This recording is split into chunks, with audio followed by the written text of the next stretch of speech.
हरे कृष्ण कृष्ण कृष्ण हरे हरे, हरे राम राम राम हरे हरे। श्रीमद् भागवतम के एक और श्लोक को समझने की कोशिश करते हैं। स्कंद 1 अध्याय 13 का 10वां श्लोक है। भवद्विधा भगवतः तीर्थभूता स्वयं विभो तीर्थि कुर्वन्ति तीर्थानि स्वानंतर अस्तेन गदाभृता। किसने कहा, किससे कहा, कहाँ कहा और कब कहा? यह श्लोक महाराज युधिष्ठिर ने कहा। किससे कहा? यह श्लोक उन्होंने अपने चाचा विदुर से कहा। कहाँ कहा? यह कथन हस्तिनापुर में महाराज युधिष्ठिर के महल में हुआ। कब कहा? यह घटना द्वापर युग के अंत में कुरुक्षेत्र युद्ध की समाप्ति और भगवान कृष्ण के जाने से ठीक पहले घटित हुई थी। यह लगभग 5000 वर्ष पहले की बात है, जब विदुर तीर्थ यात्रा से लौटकर हस्तिनापुर आए थे। युधिष्ठिर ने विदुर को एक महान भक्त और तीर्थों को भी पवित्र करने वाला बताया। यह वार्तालाप उस समय हुआ जब युधिष्ठिर राज्य की अशांति और अपने परिवार के भविष्य को लेकर चिंतित थे। अब एक एक शब्द को संधि विच्छेद करके समझने की कोशिश करते हैं। भवत विधा, ये भव द्विधा को मिल करके बना है। आप जैसे व्यक्ति, भगवतः भगवान के परम पुरुषोत्तम के, तीर्थभूता मतलब स्वयं तीर्थ स्वरूप हैं। स्वयं मतलब अपने आप, स्वयं ही। विभो मतलब हे महानुभाव, हे प्रभु, यहाँ विदुर के लिए यह संबोधन है। तीर्थ कुर्वन्ति, तीर्थों को पवित्र करते हैं या तीर्थ बनाते हैं। तीर्थानि, तीर्थ स्थानों को। स्व अंतर स्थेण, अपने हृदय के भीतर स्थित होने के कारण। गदावृता, गदा धारण करने वाले, भगवान के द्वारा उनके शक्ति से। इसके भावार्थ को समझते हैं। हे महानुभाव विदुर, आप जैसे भगवान के शुद्ध भक्त स्वयं ही साक्षात तीर्थ स्वरूप हैं। वे बाहरी तीर्थ स्थानों को भी पवित्र बना देते हैं, क्योंकि गदा धारण करने वाले भगवान श्री कृष्ण सदैव उनके हृदय के भीतर निवास करते हैं। भक्त अपने भीतर भगवान को धारण करने के कारण पवित्रता के स्रोत बन जाते हैं और इस प्रकार वे जिस भी स्थान को स्पर्श करते हैं वह पवित्र हो जाता है। इसके तात्विक विश्लेषण और गूढ़ दार्शनिक विश्लेषण से समझते हैं। यह श्लोक भक्ति की श्रेष्ठता और शुद्ध भक्त की महिमा को स्थापित करता है।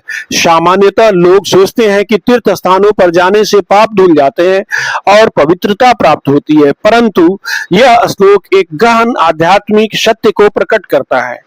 तीर्थों की आवश्यकता। भौतिक तीर्थ स्थानों की पवित्रता क्षणिक या सापेक्ष होती है।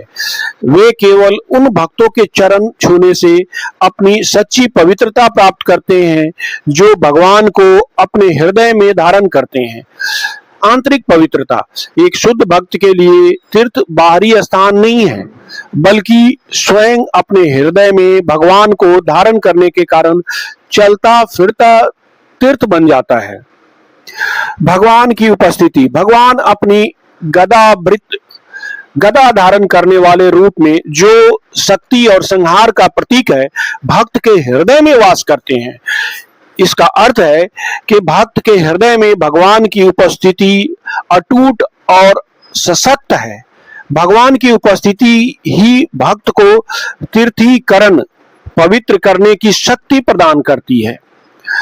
यह सिद्धांत कर्म से परे भक्ति। यह सिद्धांत स्थापित करता है कि केवल भौगोलिक स्थान या कर्मकांडीय स्नान से अधिक महत्वपूर्ण आंतरिक शुद्धता और अनन्य भक्ति है। भक्त भगवान के प्रेम से शुद्ध होता है और उसकी यह शुद्धता ही सर्वोच्च तीर्थ है। तो भगवान का नाम लेते हैं, इसे उदाहरण से समझते हैं। कल्पना कीजिए कि गंगा नदी है, जिसे भारत में सबसे पवित्र तीर्थ माना जाता है। लाखों लोग यहाँ अपने पाप धोने के लिए स्नान करने आते हैं। हालांकि नदी में स्नान करने वाले हर व्यक्ति के पापों को सोखने से नदी पर पापों का भार बढ़ जाता है। अब विदुर जैसे एक शुद्ध भक्त के उदाहरण को देखिए। कई वर्षों तक तीर्थ यात्रा करते रहे, लेकिन वहां पाप धोने नहीं गए थे। गंगा तीर्थ स्थान, गंगा केवल जल है, पवित्रता का स्रोत नहीं है।